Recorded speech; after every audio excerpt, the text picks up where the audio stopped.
Earlier this week, North Korea launched a ballistic missile over the territory of Japan before plunging into the North Pacific Ocean. The United Nations Security Council condemned the launch and has urged North Korea to abandon its nuclear and ballistic missile programs.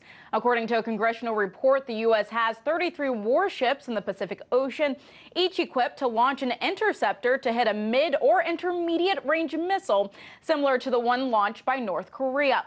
This leaves many wondering why the U.S. did not shoot down North Korea's missile. Joining me now to discuss this further is former Pentagon official Michael Maloof. Thank you so much for joining us, Pleasure. Michael.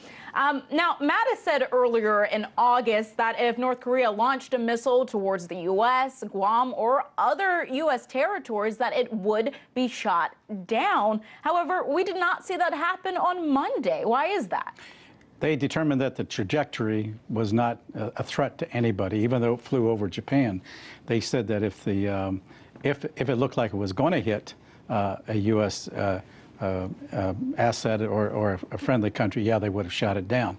However, this was from a mobile launcher, and it's also my understanding that we may not have known precisely where that missile originated from and be able to shoot it down in a timely way. You want to be able to hit that missile, not wait until it gets about halfway across before you're to shoot it down, because it's like a bullet trying to hit a bullet, and that makes it much more difficult. You want to catch that missile in the boost stage. So what this all means is that given the threat that Kim Jong-un made against Guam, that the United States could be placed in the position of shooting down any missile that it can catch in time, not knowing ultimately where that missile is going to go. So this could actually escalate things very dramatically. And I would imagine that behind the scenes, the United States has been talking to China to get him to stand down from any further missiles, even though Kim Jong-un has announced he intends to shoot missiles. And now that the maneuvers between the United States and South Korea are beginning to come to closure, the question is, well, maybe he'll stop. He has assured us that he's going to continue the missile shooting. So this continues to keep this crisis on the front burner. Now, you say the trajectory in which the missile was going on Monday, it didn't pose a real threat, and that's why the U.S. did not intervene. But in general, does North Korea pose a threat to the United States? Not to the mainland per se, but certainly to Guam. And it also poses another threat that no one ever talks about. It has the ability to orbit satellites. And a satellite, because of the miniaturization that they've accomplished with nuclear weapons, could, in effect, become the nuclear bomb that would orbit anywhere in the world and be exploded at a high altitude, creating an electromagnetic pulse, EMP.